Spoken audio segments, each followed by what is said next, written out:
찬송하시겠습니다. 찬송가 337장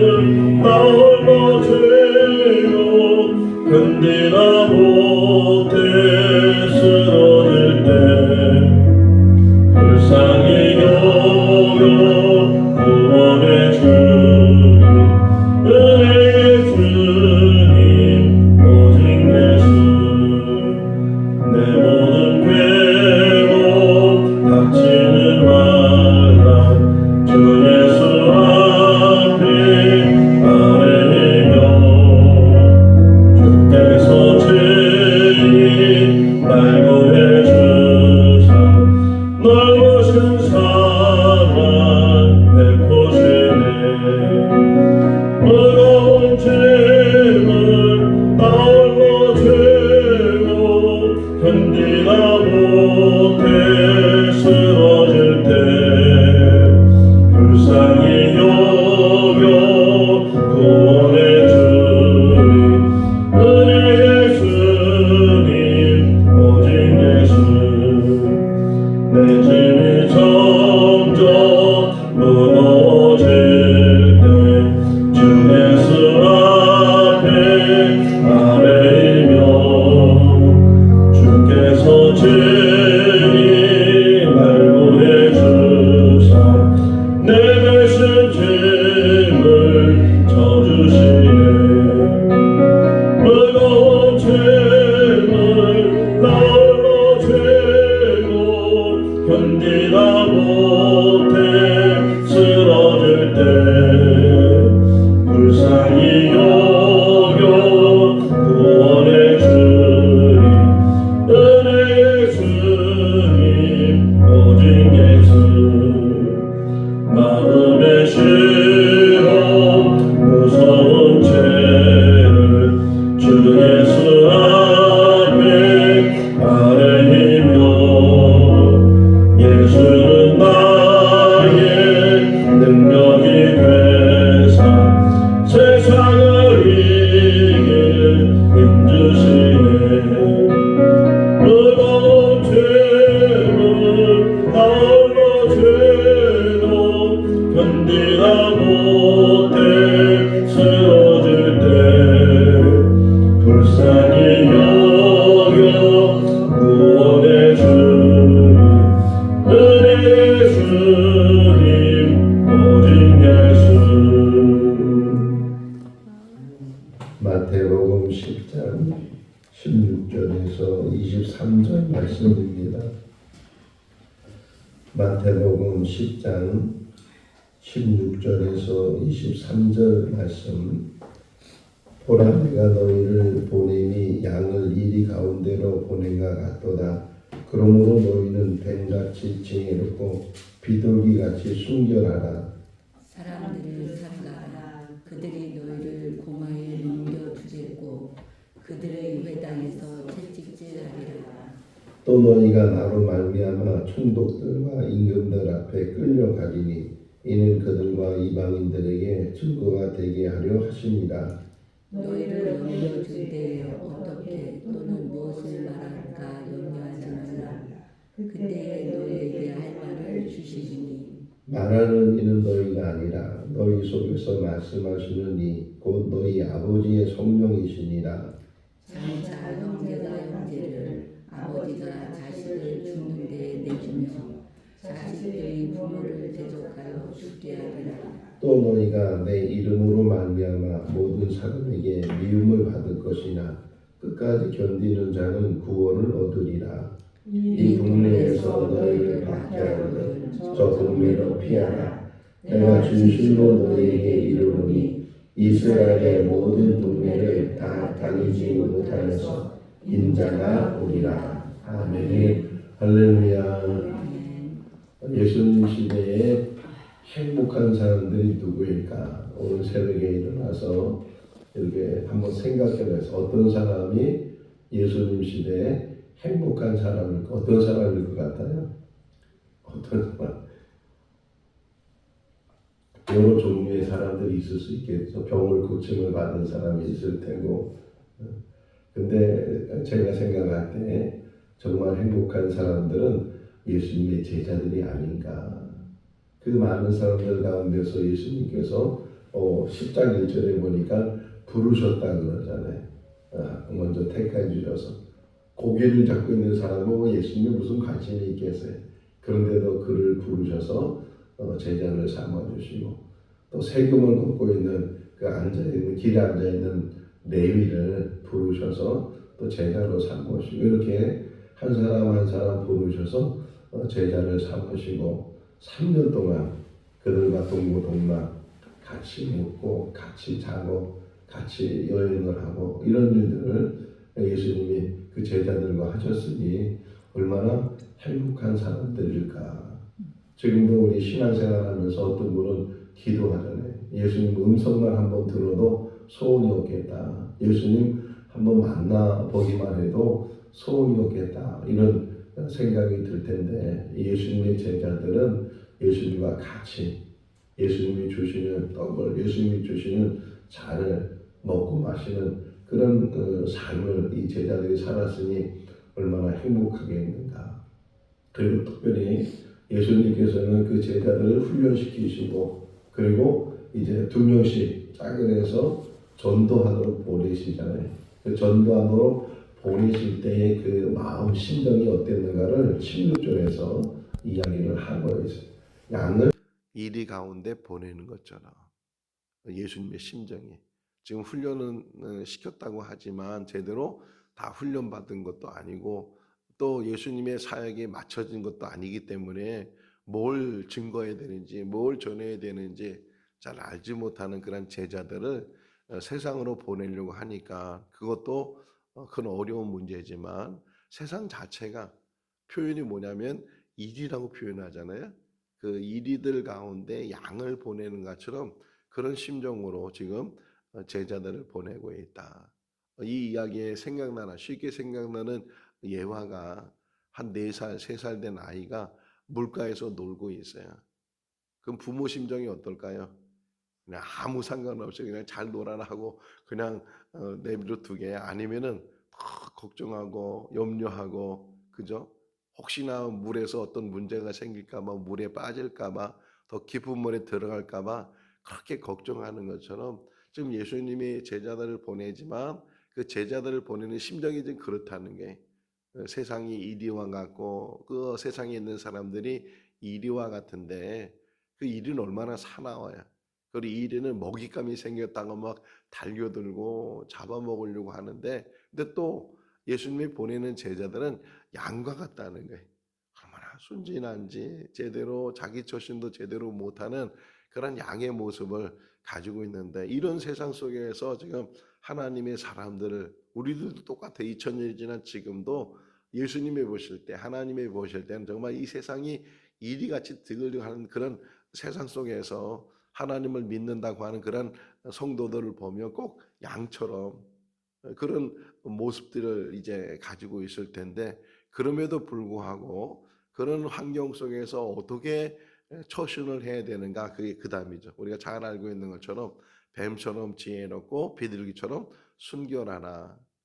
근데 우리는 잠깐만 뱀처럼 지혜롭고 비둘기처럼 순결하나 이 말씀을 들을 때마다 뭐가 제일 먼저 생각나요?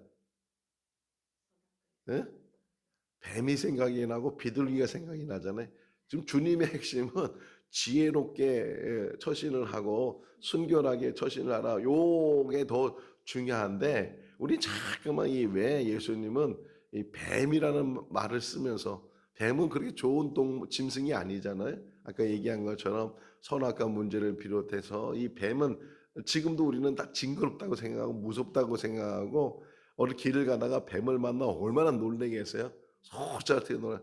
어떤 분이 도토리 따러 간다고 산에 올라갔다가 그만 뱀을 보는 순간에 그다음부터는 산에 올라가고 싶지 않은 그런 마음이 드는 것처럼 뱀하면 혐오감이 생각이 나고 무섭다는 것, 이렇게 더럽다는 이런 것들이 생각이 나는데 잠깐만 그 짐승을 또 뱀이나 비둘기를 생각하기보다는 비유적으로 말한 거잖아요. 너희는 세상에 살면서 지혜로워야 되고 또 하나는 순결해야 된다.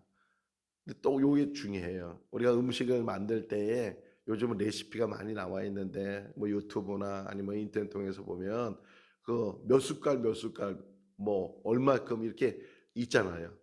근데 그것이 과하게 되면 그 맛을 낼 수가 없다는 거예요.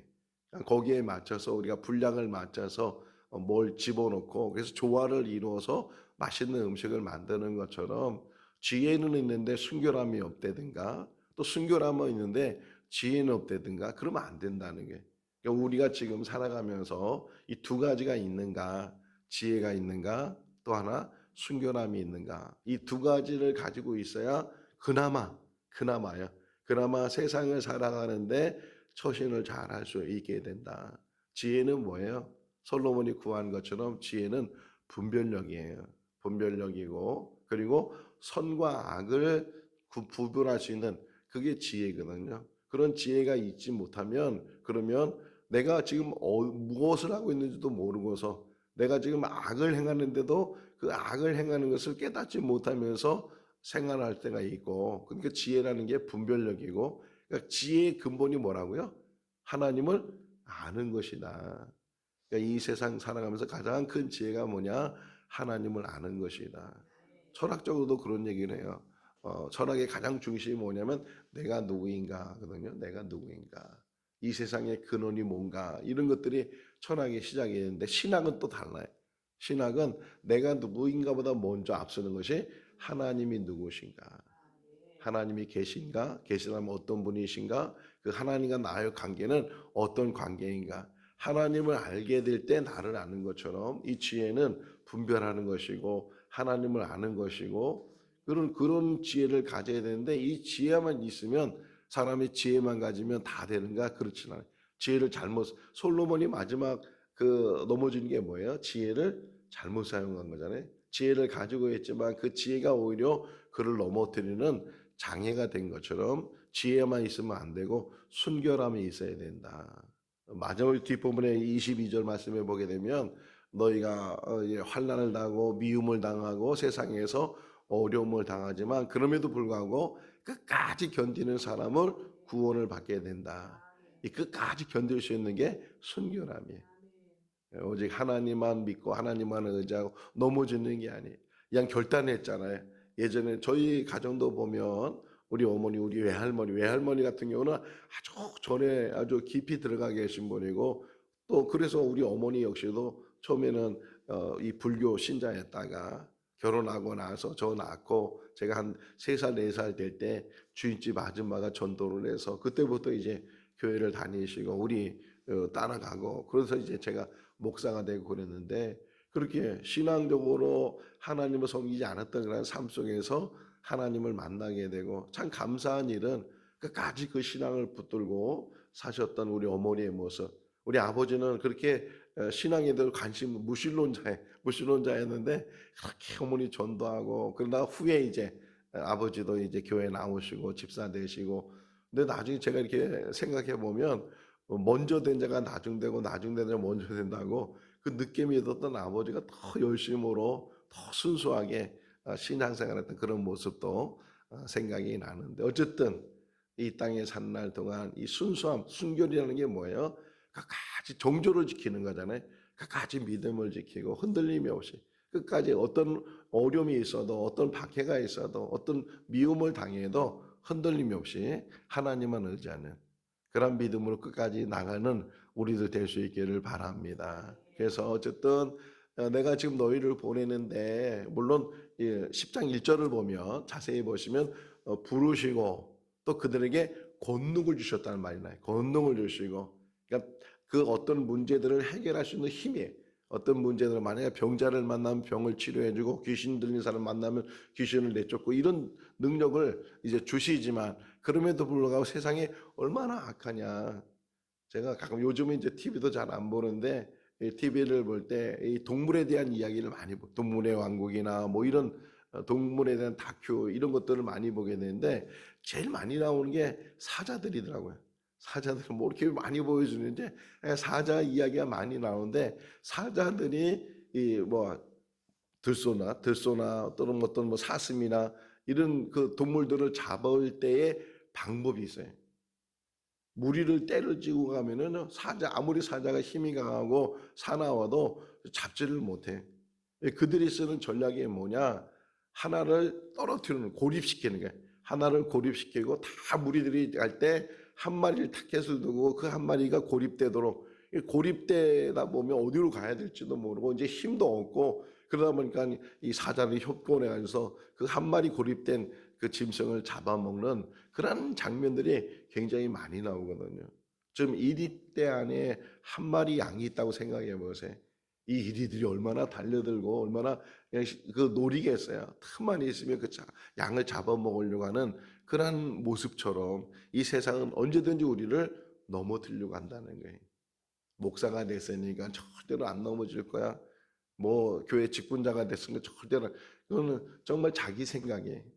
오히려 그런 사람을 더 넘어뜨려야, 그래야 그 어느 이단에서 하는 방법이 뭐예요?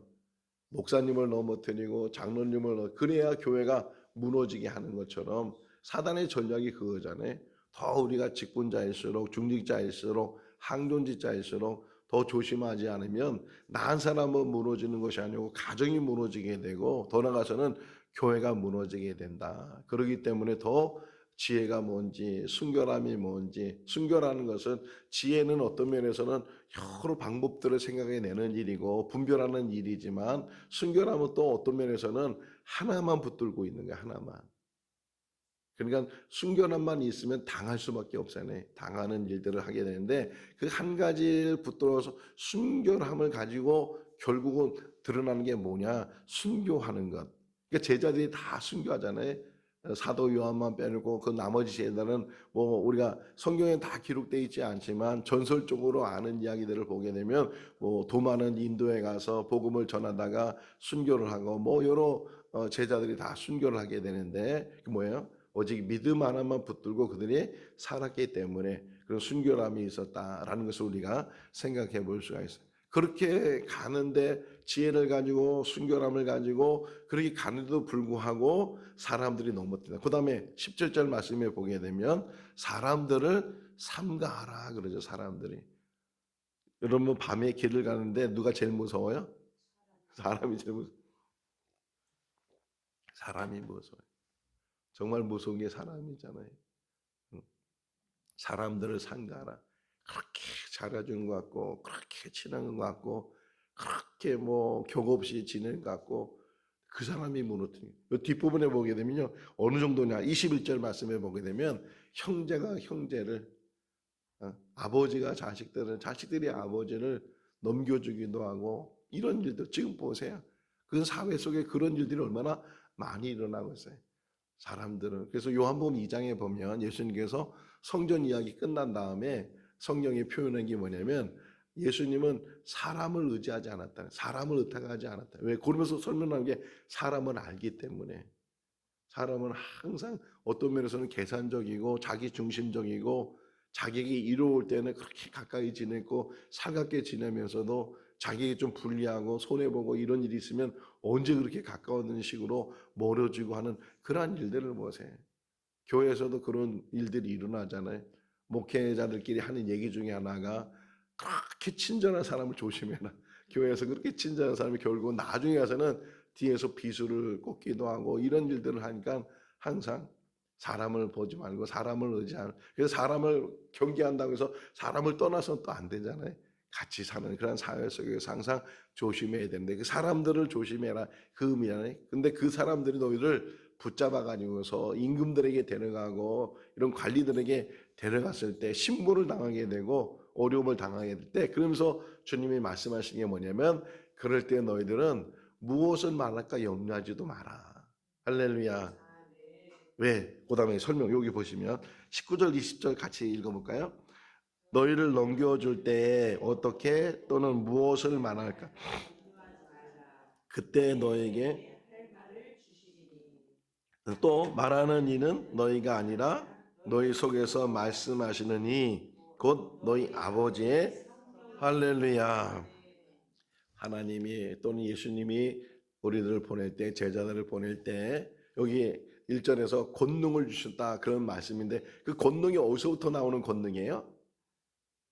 권능이 사도행전 1장 8절을 보면 오직 성령이 너에게 임하시면 너희가 권능을 받고, 그러니까 성령을 부어주신다는 게, 성령이 함께 하신다는 게, 그래서 어려움을 당하거나 이런 어떤 공회 앞에서 또 사람들 앞에서 신문을 당하거나 이런 일이 있을 때 무엇을 말할까 염려하지 마라. 왜냐하면 너희 안에 아버지의 성령이 계시다. 아버지의 성령이. 할렐루야. 그게 지혜라는 거예요. 세상에, 그래서 야고보서 보게 되면 세상의 지혜가 있고 하늘의 지혜가 있다. 세상의 지혜는 머리 쓰는 거예요.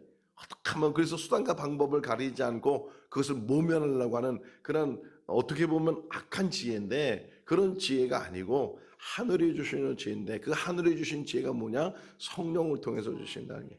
그래서 성령 받아야 되고 성령의 사람이 돼야 되고 성령이 함께 해야 돼요. 목회도 성령이, 제가 서울과 설교했다고 했잖아요. 서울과 설교할 때 성령 없이 목회한 사람도 있어요.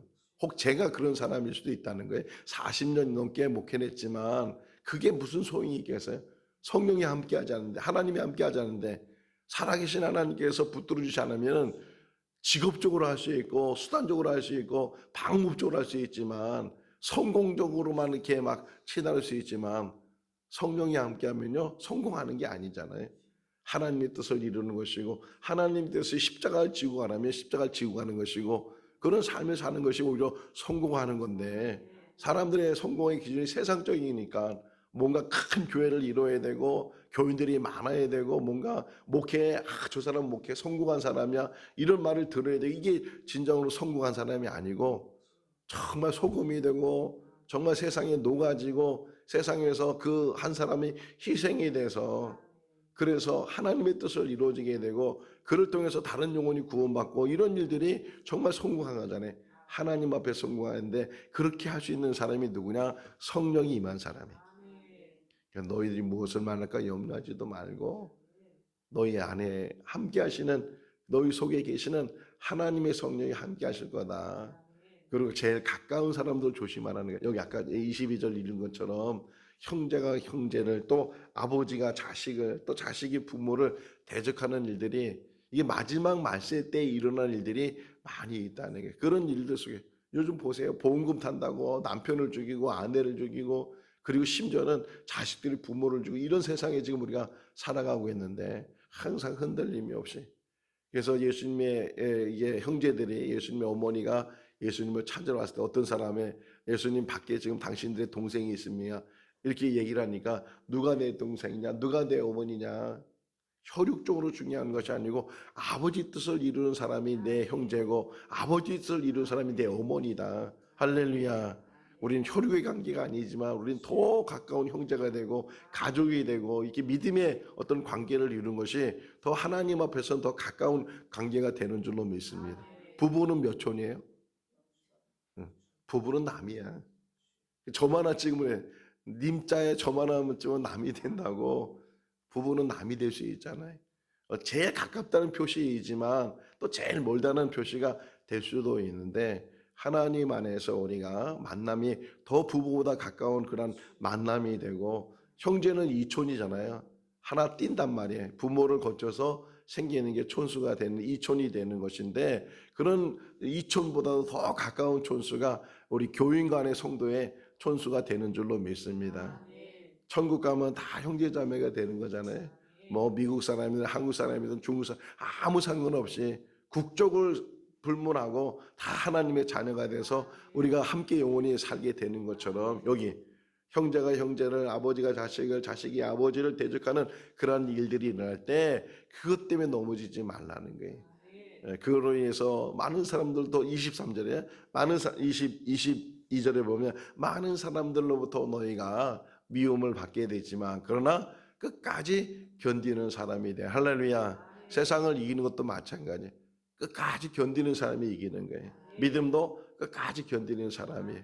제 친구 교회 얘기를 잠깐 하면 교회가 굉장히 어려움을 당해서 그러다 보니까 그렇게 많던 교회들이 점점 빠져나가게 되고 그러는데 결국은 한 20여 명만 남았어요. 20여 명만 남았는데 그 교회가 다시금 일어나게 되는데 나중에 이제 얘기를 들어보면 그 20여 명은 끝까지 거기서 교회를 지키겠다고 끝까지 이 교회 섬기겠다고 그런 사람이 남아있으니까 결국은 교회를 지키게 되고 교회를 세우게 되고 우리도 그런 마음으로 생거 진천교회에서 신앙생활 할 수 있기를 바랍니다. 기분 나쁘다고 막 다른 데로 가고 뭐 이 교회만 교회냐 이러면서 가는 것이 아니고 누가 뭐래도 하나님의 교회 나에게 주신 이 교회 사랑하고 이 교회 안에서 우리가 사명을 감당하고 저도 그런 결심으로 지금 목회를 해요. 할렐루야. 누가 뭐라 그래도 끝까지 여기 죽을 때까지 붙들자. 뭐 갈 데도 없고 이제 60이 넘어서 오라는 데도 없고 그러는데 우리가 조금 살다 보면 이런 일 저런 일 성도들의 관계 속에서 어려운 문제도 생기고 또 심지어는 목회자 관계 속에서 어려움도 생기고 근데 우리가 늘 지키고 보는 건 누구예요? 하나님이시잖아요. 행복한 교회가 될 수 있기를 바랍니다. 늘 주님과 동행하고 주님과 교제하고 늘 주님 만나면서 혼자 기도할 때 우리 김연아 권사님 늘 이렇게 시간 나면서 혼자 기도하고 그런데 그 모습 보면요 참 기해. 누구한테 보여주려고 하는 기도가 아니고 정말 하나님 앞에 몸부림치고 하나님을 향하고 다시금 정말 첫사랑의 그 신앙이 회복되면서 하나님만 의지하는 세상적인 건 다 잃어버리게 되고 세상적인 다 멀어지었는데 오히려 그것이 더 오히려 계기가 되고 하나님과 더 가까워 오늘 생일이잖아요. 하나님과 더 가까우게 되고 그런 삶을 사는데 우리 인생 속에서 오직 주님만 보는 거예요. 주님만 의지하고 주님만 바라보고 그런 삶 속에서 기쁨이 다시금 회복되고 물질이 우리를 기쁨을 주는 게 아니에요. 물질을 잃어볼 때 오히려 참 기쁨이 뭔지를 깨닫게 되고 제가 어제 책을 한 권 읽었는데 그 책을 읽으면서 참 그 목사님이 이제 오래 살기는 오래 살았어요. 오래 살았는데 80 넘게 살았는데 이제 막 이제 암 수술도 하고 그러면서 이제 당신이 죽을 때가 다 됐는데 자녀들한테 가족들한테 뭐라 그러냐면 이런 말을 한 게 나를 치료하려고 하지 마라. 나는 이제 하나님 품으로 영광의 자리에 내가 가니까 나를 치료하지 말라고. 그러면서 그 며칠 지나서 이제 세상을 떠나는 그러면서 이제 그분 묘비에다가 고린도전서 2장 2절 말씀을 써놨어요. 나중에 찾아보세요. 고린도전서 2장 2절 말씀.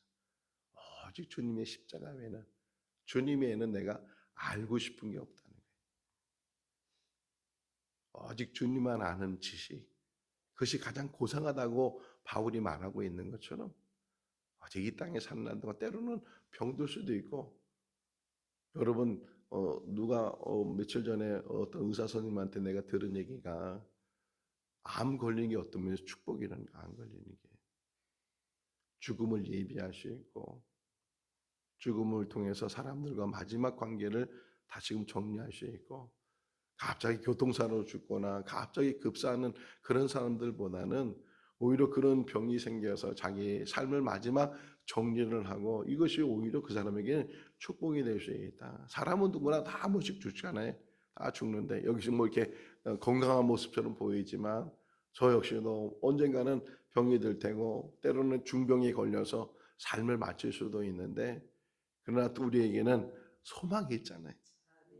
천국이 있음을 믿고 하나님이 계심을 믿고 영원한 날 향해서 지금 믿음의 삶으로 우리가 하루하루 살아가는데 그 믿음이 흔들림이 없어야 되는 거예요. 끝까지 견디는 자가 구원을 받을 것이다. 끝까지 견뎌내고 끝까지 믿음에 그래서 디모데후서 4장에 있는 것처럼 나의 달려갈 길을 다 달려간 후에 하나님 앞에 서게 되면 의의 면류관을 주실 것이고 나만 주실 것이 아니라 나와 같이 행하는 모든 사람들에게 하나님께서 동일하게 의의 면류관을 주신다고 달려가는 거예요. 끝까지 달리게 하는 사람이 저 결승점을 보면서 거기만 바라보면서 달려가는 것처럼 우리는 천국만 바라보고서 끝까지 믿음 안에서 하루하루 승리해 나가는 우리 모두가 다 될 수 있기를 주님의 이름으로 축원합니다. 기도하겠습니다. 사랑이 많으신 하나님 아버지, 제자들을 보내시지만 그 마음은 4살 된 아이를 물가에 놓는 것처럼 염려하고 불안한 마음으로 제자들을 보내는 주님의 심정을 보게 됩니다. 세상이 악하고 이리 때만 있는 그곳에 양을 보내는 것처럼 그런 안타까운 마음을 가지고 제자들을 보내고 또 우리들을 보내시는 그 하나님의 심정을 다시금 묵상합니다. 그런 가운데서도 지혜를 가져야 되고 순결해야 되고 어떤 사람들 앞에서도 그 믿음이 흔들림이 없이 온전한 믿음의 모습으로 살아야 되는 것이 우리인 줄로 믿습니다. 때로는 모함을 당하고 때로는 어려움을 당하고 박해를 당하고 공의 앞에 세움을 당하지만 성령께서 우리를 붙드시는 줄로 믿습니다. 성령의 사람이 된 줄로 믿습니다. 성령이 우리와 함께 하시는 줄로 믿습니다. 두려워하지 않게 해주시고 염려하지 않게 해주시고 넘어지지 않게 해주시고 끝까지 견디는 자가 되게 하시며 구원에 이르는 자가 되게 하여 주시옵소서. 오늘 하루도 주님 안에서 복된 삶이 되게 하여 주시기를 간절히 바라오고 예수 그리스도 이름으로 기도하옵나이다. 아멘. 마쳤습니다. 자유롭게